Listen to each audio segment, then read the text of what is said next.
Okay, so we've got the Chessable Masters Final Day 2. Game 1 between Magnus Carlsen and Anish Giri has just concluded. Let's talk about what happened. Let me look at the board here. Well, early on, the knights, the respective knights, Giri had a knight on e4 and Magnus on d4. I'm just going to pull the board up and you'll see what I'm talking about. Each of them had a respective pawn on the 5th rank. But Magnus's pawn has a whole lot more power, and as it marched forward eventually. So there's no other way to put it. Again, it's the crayfish analogy. Magnus just kept picking away at Giri, and then I'm just going to show you the position here. It was awful. He got a pawn down to e7. He got a knight on f5, a queen on g3, a pawn. He pushed the pawn all the way to let's see, what is it, a5 or h5. Giri just made some desperation moves at the end. There's no way to put it. Magnus crushed our good friend Anish Giri in game 1. Let's see what's going to happen in game 2. Well, game 2 results are in, and I'm just going to make it real simple. It ended in a draw, nothing. But the key feature of this game is not what happened, it's what didn't happen. Magnus botched a move, missed something, and Giri missed it too by moving too quick. So look at this position right here. Guess what? If Giri just moves that queen to a6, it's over in 3. That's what Magnus missed, and Giri missed it too. Anyways, results a draw. Game 3 is done. And it was a pitched battle, mostly in Giri's favor. He put the pressure.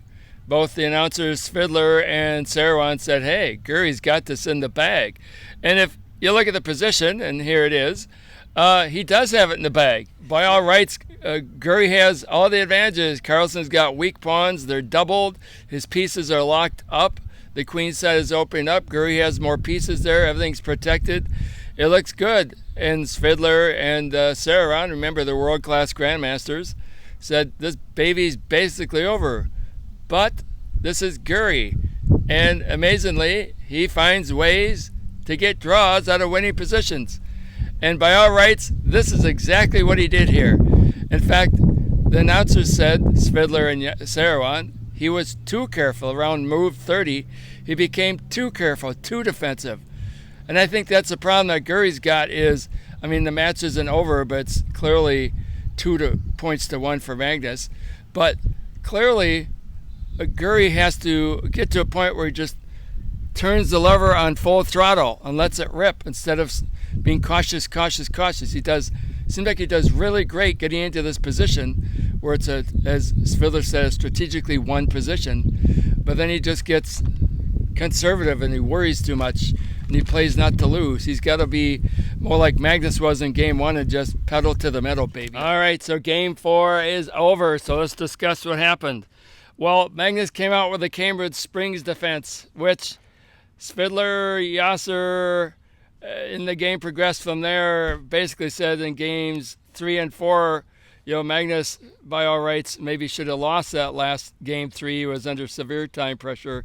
1 point in game 3, Anish had like 7 minutes, 50 seconds to Magnus's 2 minutes, 30 seconds. Anyways. But he came out playing defensive, Magnus, and he got himself into trouble pretty doggone quick. Everything got locked up in the center. His pieces were locked up towards the end, and the announcer said, Giri's got this. Giri did a move that they recommended, not that he's listening to him. NF6 check. That puts Magnus in a bind. And the eval, if you look at the computer, the Stockfish eval bar, whatever engine they use, it's this much for white and this much for black. So it's over. Except Magnus. This is Anish, the Drawmeister. And he had on a diagonal queen, he had the rook and the knight just lined up on a diagonal, undefended. Here's the position right here. I'll show you what move do you think Magnus made. And this is the move that pretty much ended the game. Boom! here's the move he made. You got it, E2. And then he ended up taking the knight. And then a few moves later was perpetual draw, and here's the final position. Set over, game over, set over, game, set, match, as they say in tennis. So Magnus wins the whole thing. He went 2 sets to zip. And twice in this match, games 3 and 4, our friend Giri had winning positions. The eval bars are going crazy over his position. The announcers, Fiddler, Yasser, Rudolph, and the last game, Bartholomew, going crazy. Unless Anish does something, boom. Well, they forgot something, actually, and then Magnus did something. So anyways, yeah, the announcers say Magnus wasn't himself the last 2 games. He basically played not to lose.